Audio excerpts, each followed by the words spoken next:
Welcome, Evan. Hi, Molly. How are you? I'm good because you know why? Hmm. Because the polls. I'm good because I'm looking at these disapproval. So Donald Trump, he's basically as unpopular as he's ever been. He has hit the Bush line, 32% approval rating. That is when you that is the worst you can be.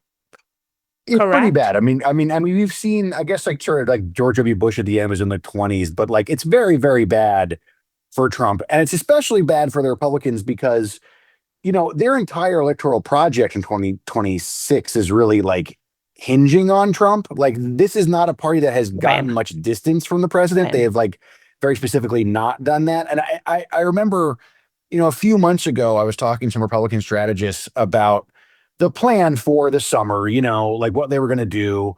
And some of them even said that they thought that maybe July 4th would be a highlight for them, that there should be this great moment where they could talk about, America and being patriots and how unpatriotic the Democrats are and have this great divide. And they had sort of had this vision that this Iran war thing would kind of be behind them. Right. And they would get, and July would be a time when gas prices will be able to come down. We Yeah. change the subject from some of this other stuff. And it would be like Trump would be back as a viable party leader for them. And really, this month has ended with them in absolutely dire straits. I mean, these numbers are very, very bad. And the Republican nominees that are running across the country are still basically boxed in. They can't Right. really run away from Trump because that's not going to make the base that still really likes Trump happy. And they can't really, run towards him because that is incredibly toxic for the general electorate.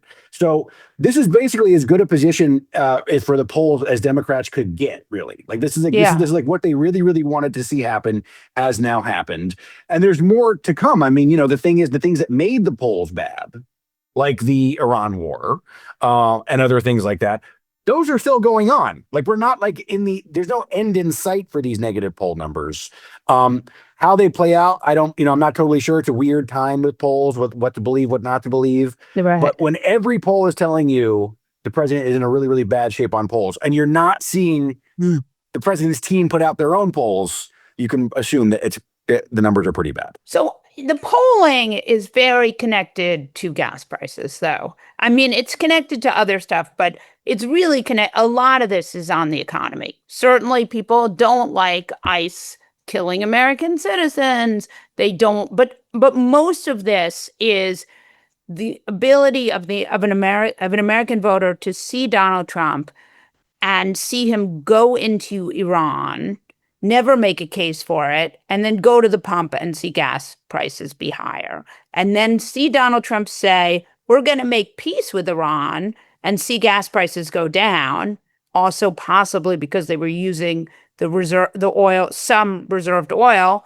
right, to keep the prices low. And then see that the war is back on and that gas prices are up. I mean, like he has very clearly shown that he had some control over making gas prices go down, and now he no longer has that control. Right. Well, they tried with that deal. This is that thing where Trump is a regular president in a way that I think is kind of surprising given how he came into the second term. I mean, there really is no precedent for it in my life of like the wrecking ball he came in with. The fear he created among everybody. Maybe he's gonna be president forever. Maybe we have no laws anymore. Maybe there's Right. no courts anymore. Really, what's happening now is that this is a guy who promised a bunch of stuff to people, and they're looking around and they didn't get it. I mean, the idea of the war in Iran is he said no new wars. He said we're Right. not going to do wars, and now we're doing a war. He said prices are going to go down because of these stupid woke Democrats. They can't figure out how to make prices go down. I can do it, can't do it. And I think that when you look at some of these poll numbers that I've seen, it's in the 70s of people saying he doesn't have our priorities. He doesn't have Right. America's priorities as his top priorities. This is the kind of stuff that dogged um, other presidents that sort of head to a bad election. Is that the public just is sort of looking at them and saying, "I no longer buy this stuff from you. I don't believe that you can do the things you said you were going to do." And Right. and worse in the case of Trump, they're saying, "I don't think that you even we're serious about doing those things at this point. Like So, we're in a war. right. It was like the main Trump thing. If you were not like total a total culture warrior type, the main thing with Trump is, well, look, everybody else is going to do a war. He's not going to do it, and he did it. So his disapproval for inflation is 70%, according to the aggregates from Silver, and it is his approval on inflation is 27.1%, which is pretty spectacular. And then if you poll on trade, it's not so far away from the inflation numbers and the economy. I mean, they're all about the same, but inflation certainly is worse. Like to have 70% of Americans disapprove of how you are on inflation when you ran on lowering inflation is kind of amazing. Well, and he used to sort of have the power that he was supposed to bring. When the Iran war first started, you talked to a bunch of people in Congress. We talked to a bunch of them, Republicans in Congress, and they would say, okay, look, I mean, they would honestly say, like, yes, we used to say gas prices being high or bad. Now it's good because we're fighting for freedom of Americans and like American safety. And the president's going to make this case for us, and we're going to have this, we're going to rally around this guy. That has not happened, right? The big beautiful bill that they all had to pass, which he had to push through. I mean, a lot of them did not want to do it. He had to twist a lot of arms, push a lot of people through, use that power that he had to make it happen.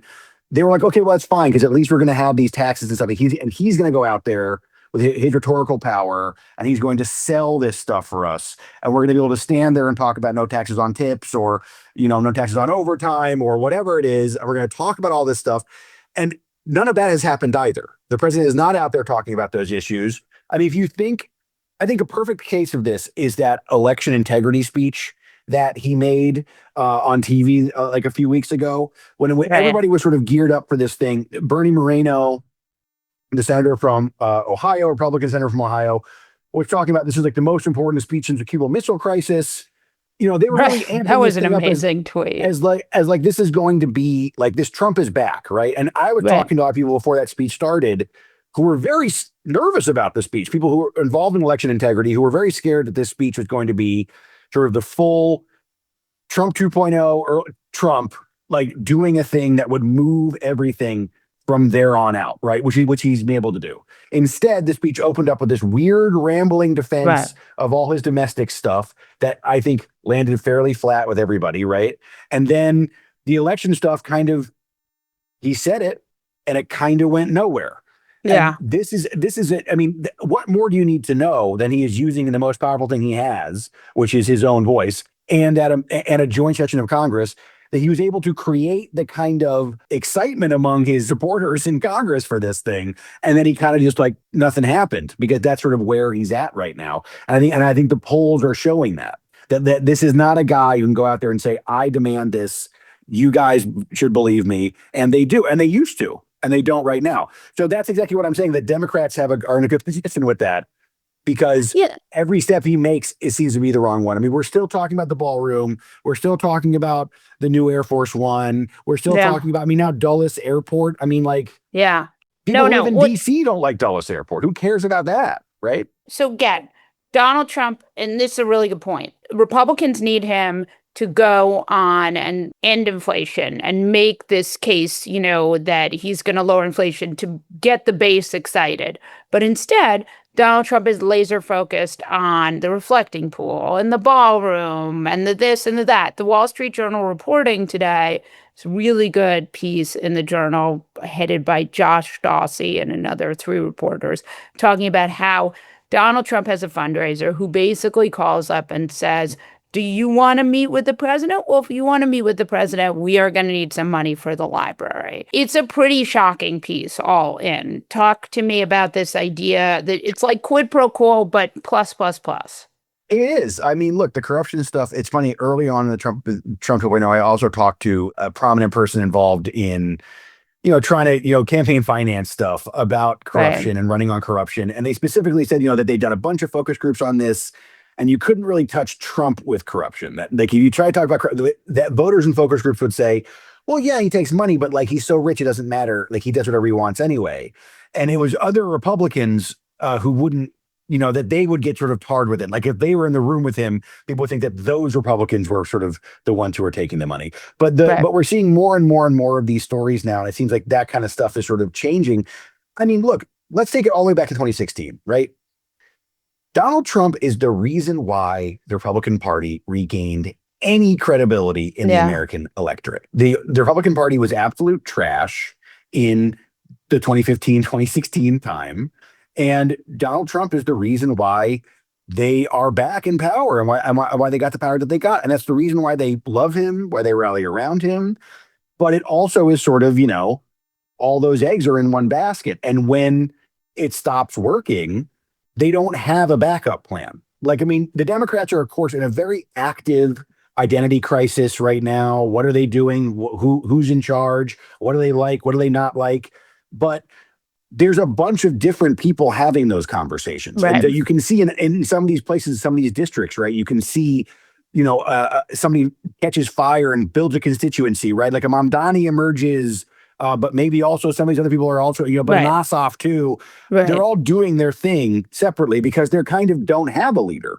The Republicans, they can't really be in the same room unless Trump tells them that they're supposed to be in there. And when he can no longer kind of capture the attention that they need, when these poll numbers are this bad, you can see they're kind of like stumbling around looking to see what to do because they don't really have an idea, right? They don't really have a plan. Yeah. Mike Johnson said the other day, don't worry, like God is on our side with the midterms or whatever, this thing that he said.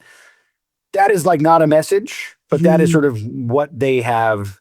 It really was that Donald Trump is going to save us, and it's not really happening. Right. So you have these bad polls, but in a normal party, the president would say, well, you need to win, so just run against me. You can have some daylight here. And we saw some reporting, and I don't know how accurate this was, when Trump went to Michigan, that he was giving other Republicans space to have daylight from him, right? He went to a district that where it was a little bit less MAGA and that there was some, you saw the reporting. I don't totally buy it. Well, look, you can just look at look, the political people that he has around them are doing stuff. You can just see, for example, it wasn't that long ago that he tweeted or posted on True Social, whatever you want to say, that Susan Collins should not be reelected. She should not be in Congress anymore. She's crossed me on this, on the big deal. I don't like her anymore. She needs to go. And now, this is a guy, he's attacked her opponents, said that she should stick around. And also, with this whole, when she came calling about ICE, all of a sudden ICE changed its policies. There is politics going on, but the problem is like, we've never seen Trump sort of able to actually follow through on this. I mean, if you're a Republican elected official, right, you think all the way back to any of them, right? Like Mike Pence, Kevin McCarthy, all the way to like John Cornyn, right? This is not a recipe for advancements in the Republican Party, is to put distance between yourself and Trump. No. And so maybe maybe he's laying the groundwork for it, but it's hard to imagine a candidate thinking this is a good idea. This is what I'll do. Yeah. It's how tough. would it even work? I mean, Cornyn didn't even mean to put any distance between him. They spent millions and millions of dollars, Republican donors, trying to keep Cornyn alive in the race. And then Donald Trump was like, I like Paxton more. I mean, now that the primaries are over, imagine like a Republican senator being like, yeah, I'm not into it anymore. I mean, you need to be able to like be un-MAGA enough to convince voters that you are your own person, but MAGA enough to not lose MAGA. Yeah, it's an angry electorate you're dealing with too. I mean, you saw Thomas Massey. My colleague Alex, who went to that race and did a lot of reporting on it, that if you watch Thomas Massey's own ads, he was like with Trump all the time in the ads. I love Trump. I vote for him all the time. I vote with all this stuff all the time. I'm just like, I really like what I am actually is like a more pure version of what Trump is doing. I'm the real guy. I'm the real thing is what Thomas Massey is saying. And he got crushed. I mean, it was an absolutely meaningless conversation. And this guy had a track record too, right? Like the Epstein files thing, people wanted that done. MAGA wanted that. MAGA wanted it. Like this is this is the issue is that they've tried. Massey, is his own figure. He's got his own weirdness, I guess. But he really did run a campaign that was like, no, I'm not saying that what Trump wants is bad. Like I am for a lot of this stuff. I have always backed him on the things. I'm saying, here's where he's messed up. Here's where he's gone too far. Here's where he's lost us. Here's the mistakes that he's making. Kind of like a sort of, hey, I don't love all this stuff, and including Right. things that people don't like the Iran war, Right. One increasingly in like APAC, for five example. Right. MAGAs want the Iran war done no matter what. Sorry, go on. Right. And it had no real impact. Now, if you look at something like Maine, again, Susan Collins, who has a record of being an independent sort of voice, she has a commercial up, and we had that in the Notice newsletter the other day. She has this commercial. It's very like loud and proud. I did not vote for those Medicaid cuts. If Right. anybody tells you that I did, they are lying. This is an ad. This is not from a super PAC supporting her. This is an ad from her own campaign. That's how seriously she is taking putting distance between herself and Trump's policies. She's like Right. begging people really Yeah. to understand that she did not support this stuff. She has that track record. We'll see what happens there. But the hard thing is that like you can't really see Trump being like, yeah, and I admired her for that vote. I was really, Right. whatever, right? Which is what she kind of needs maybe for some of these MAGA people to Yes. stick with her. And that is the real challenge, is that like it's like Trump is a singular figure, and Right. when that turns on you, where are you? and I think that's a really good point. And we were just talking about Maine before we started recording, because I have this theory that Troy Jackson, and again, it's early days, but it seems like he certainly is Maine, he's fifth generation Maine. He's a logger. He's like, in some ways, really what Graham Plattner pretended to be, right? I mean, I say this as a Nepo baby myself. Graham Plattner, the Plattner furniture, a fancy designer, the grandson of a fancy designer, the son of a banker who had a Maine country house. It's not quite the same as a fifth generation logger. Right. From a tiny town of like 270 people or something like that. Like, yeah, look, I mean, we talked about that before. Like, Democrats have crossed the first hurdle here, which is that they have united around this guy. Yeah. And that was their problem, was like, how divided were they going to be Yeah. after this Plattner apocalypse? And they have, okay, so they're united, but they are He got running up like with- 679 delegates of 710 or something. Yeah, of this very tight process. But like, Yeah. it seems like everybody sort of got on board. And you've seen the DS, he's met with Schumer now. Bernie likes him. He's got like, there's like two guys really that are like these guys. There's a guy in Pennsylvania, Bob Brooks, that fireman. He's the only guy that can have like Josh Shapiro and Bernie Sanders on the same stage. Bob this Brooks, is the same thing. been on this podcast. Continue. Yes. This is why it's such a good podcast. And then you have, then I think Troy Jackson is the same, right? Where like Schumer and Bernie could both sort of stand next to this guy and it would kind of work. So this is all good for them, but they have had a lot, but like the whole question with that is that like, Collins is sort of, nobody thinks of her as a Trump She's show. Kaiser Soze. She can so how win. much does she carry? Right. And she's Kaiser Soze. She's won a lot of times when people had her down. But I will say this, the polls, the way they look right now, right? Democrats are freaking out, and maybe rightly so. Michigan next week's going to be quite interesting. We'll see what happens in Wisconsin too. But these are the polls that really look like any Democrat will do kind of polls, like the way they are right now. We have a long way to go yet. Democratic brand is very bad. There's a lot of things to deal with. But when you look at how bad Trump's numbers are, and that the numbers are really like, he no longer backs our priority. He doesn't believe in us anymore. He doesn't support what we need him to be doing anymore. He's not doing the things that we want him to do anymore. That is the angriest people who are going to vote are people who don't like him. And that is a really good sign for anybody who's not a Republican. And those enthusiasm numbers, the Democrats and leading by 10, 15 points on enthusiasm. The Republican voters are not enthusiastic. I just want to add one last thing about the Troy Jackson thing, which I think is relevant and important when we were talking about this before.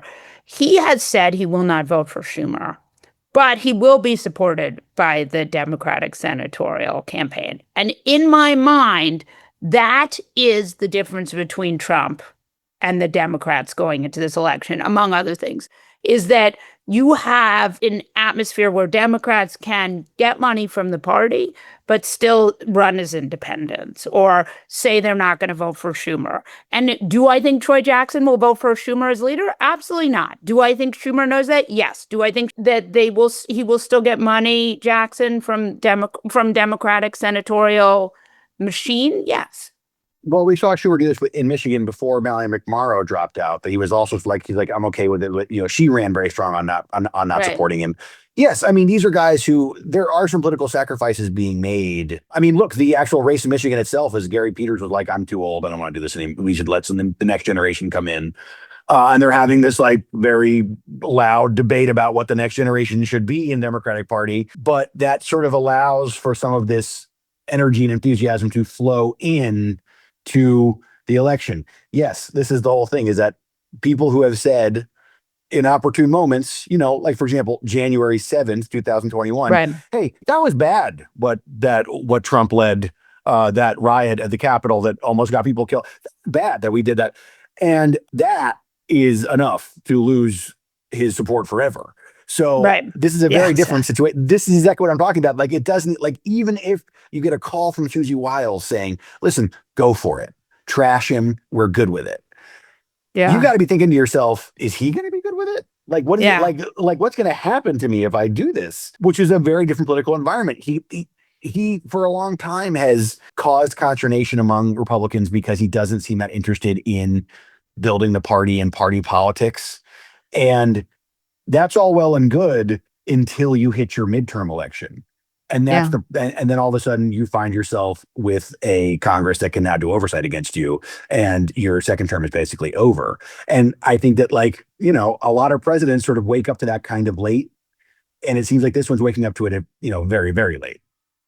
Evan, thank you. You're welcome. Good to talk to you.